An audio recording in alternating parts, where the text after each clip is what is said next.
In order for the changes to apply, the underlease for a flat must have been granted at least 30 years prior to the proposed sale, and vendors must have owned their properties for at least 10 years before selling them. The sort of person who could buy an unaffordable estate was the sort of person who could buy a resale in an affordable estate, although they didn't have to be first-time home buyers.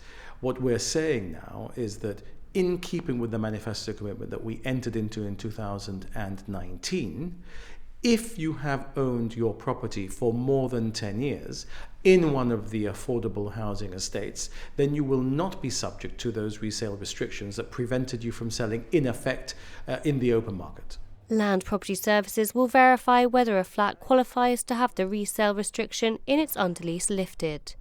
Consent for the sale of any flat within these estates is still necessary. So the estates that will be in scope are the estates that have benefited from the support of the taxpayer, which were the ones that had the restrictions. And those were what you might call the affordable estates, the 50-50 estates going back at least 30 years, because you have to have been an estate that's been developed for over 30 years.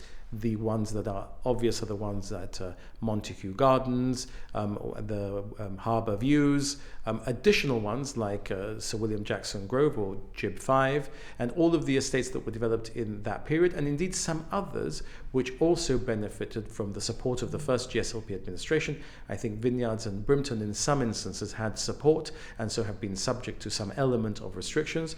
Those restrictions go now, and for other estates, the affordable estates that were developed later, as you hit the 30-year mark, the restrictions will also fall away.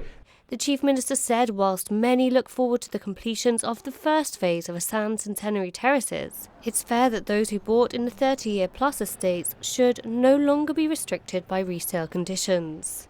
So what we want to do is to demonstrate that affordable housing is a good investment for the individual too, and that we don't continue to apply restrictions for very mature estates where individuals have held the property in a way that is non-speculative.